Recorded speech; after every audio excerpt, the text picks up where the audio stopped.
Welcome to Session 6. Previously, you have been introduced to Food Safety and Quality Assurance System. Today, we will learn more about prerequisite programs including GHP and SSOP. Codex Alimentarius Committee or CAC defines the general principles of food hygiene, which are identifying the essential principles of food hygiene applicable throughout the food chain, as well as recommending an HACCP-based approach as means to enhance food safety. Based on the CAC, Good Hygienic Practices or GHP defines as all practices concerning the condition and measures as requirement to ensure the safety and suitability of food at all stages of the food chain, meaning that GHP must be applied from farm to fork, from stable to table, from plow to plate to be effective. There are 8 general principles in GHP. The first is primary production, establishment on facilities and design, operational control, establishment on maintenance and sanitation, personal hygiene, transportation, consumer care, and training. Now, we will discuss the principles one by one. Managing primary production is important in GHP to ensure the safety and suitability of food for its intended use. Precautions to prevent contamination should begin at the farm, the pond, the sea, or wherever the food is produced or gathered. One of the examples is shellfish grown in polluted estuaries may contain harmful microorganisms, making the food dangerous when eaten raw. Therefore, the environment in which the food is produced is crucial.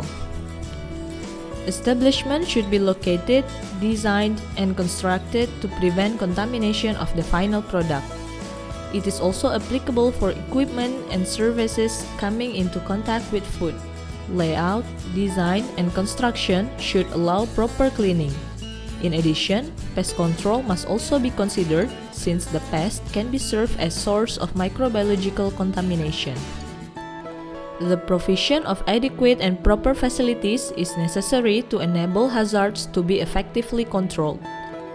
Food processing establishments should not be located in areas that are polluted, subject to flooding, prone to infestations, or where waste cannot be removed effectively. Equipments should be easy to be cleaned and sanitized, easy to be tidied up, and meet the usage standard. Water should be of potable quality. Personal facilities and toilets should ensure adequate hygiene levels and have proper drainage and waste disposal. Temperature, air quality, and ventilation should be controlled to prevent product damage from heat, humidity, or contamination. This slide shows 2 examples of good and bad hygienic design of equipment. They demonstrate that hygienic design does not need to be ingenious. It has to do with hazard anticipation. The design should allow easy access and minimize the build-up of hard-to-remove residues. In order to produce safe and suitable food, food business operators should have effective operational control system. They should control food hazard through HACCP, which will be elaborated in Session 7. There are some key aspects of hygiene control systems to minimize the hazards by controlling the time and temperature, humidity, cross-contamination, and microbiological specification. Moreover, control needs to be applied during receiving raw materials. Only sound and suitable raw materials should be used. Water, which in contact with food, and air handling systems should deliver the required quality and not contaminants. An operation cannot be considered as under control if there are improper management system as well as undocumented and unrecorded operations. Equipment should be kept in condition to facilitate sanitation procedures and function as intended, particularly at critical control points. On maintenance and sanitation, there are terms of cleaning and disinfection. Both are processed to eliminate hazards in maintenance phase. For cleaning, hazards that being eliminated are physical hazards, for instance by sweeping and wiping depend on the product nature. This process do not involve chemical substances. For disinfection, it uses chemical substance such as detergent in order to eliminate biological and chemical hazards.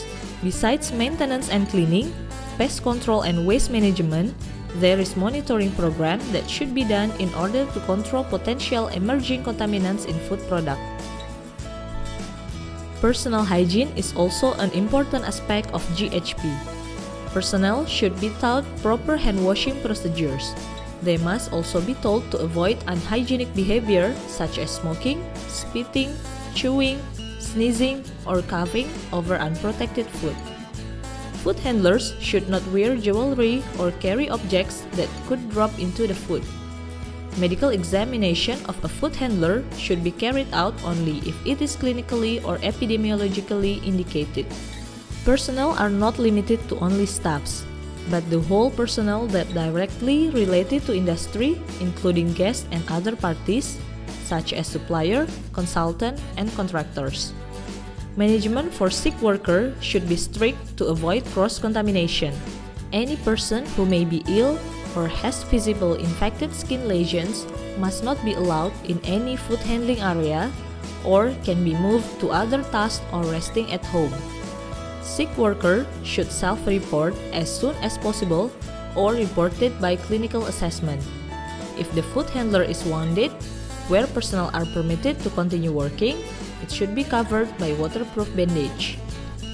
In day-to-day activities, every production worker should know, understand, and perform when and how to properly do the hand washing, wearing clean clothes, hairnet, and other tools such as gloves and typical shoes. Companies should understand these policies. What do you think is wrong in this picture? The answer is wearing jewelry and watch, which are not allowed in the production area. Measures should be taken to protect food from contamination source and damage likely to render the food, as well as provide an environment that controls the growth of pathogenic or spoilage microorganisms and toxin production in food. Transportation system takes part in protecting the food. The use of transportation are divided into transportation inside and outside production area. Transportation inside production area is usually used to lift raw material or product. To avoid pollution, the vehicles in this area should not use fossil fuel and should be easy to clean. While outside, vehicles are adjusted to the food properties and lifting condition. For instance, the ice cream or yogurt vehicles should be in specific temperature, and vehicles assure the product will be safe from contamination and physical destruction. Products should carry all the information necessary to enable the next person in the food chain to handle, store, process, prepare, or display the product safely and correctly. Lot and/or batch numbers must be included to allow a recall if necessary. The label is an important source of consumers' information to allow them making the appropriate choices and keeping their food safe. CAC in the Standard on Food Labeling mentioned that product information should be clear and permanent, with minimum labeling requirements such as product's name, composition, net content, manufacturer, and expired date, as well as information of preparation, storage, and usage if needed. Food business operator should have product recall procedure. This procedure is required if the contamination occurred during production process, so that unsafe product in the market will not reach the consumer. Every personnel involved in production process should receive training and being supervised on GHP or hygiene and sanitation. Training program should be established.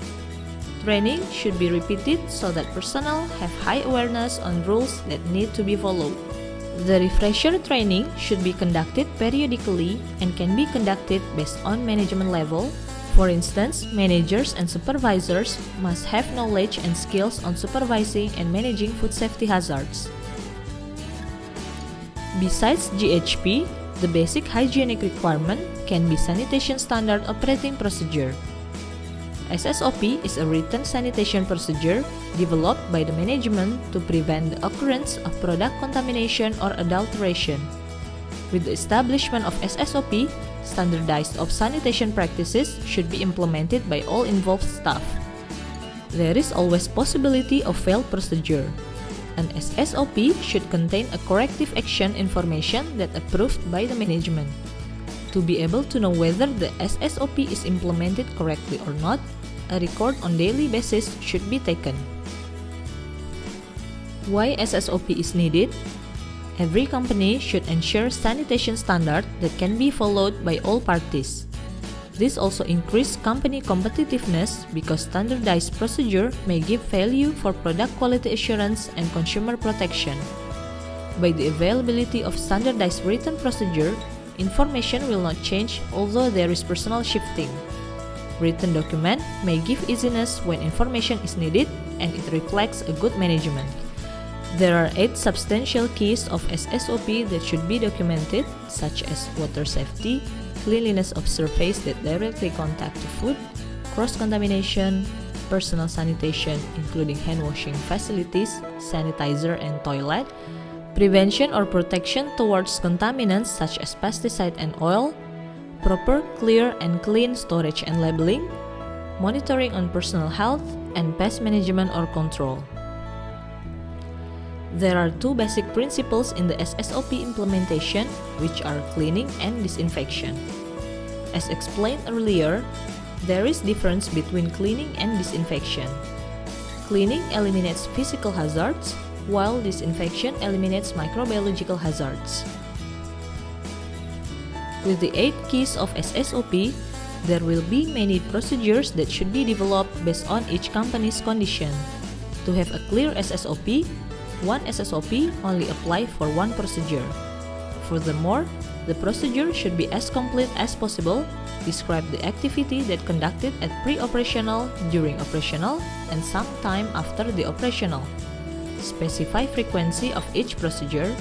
Specify the staff position who will implement and supervise the procedure. During SSOP development, the information may involve as follows: activity objectives, scope, reference, definition, person in charge, description of procedure, corrective action, verification, and attachment. The components of SSOP may vary. However, some information are necessary for effective SSOP implementation, such as person in charge, description of procedures, record keeping, and corrective actions. This is the end of our lesson on prerequisite programs in food safety and assurance system. See you in the next session.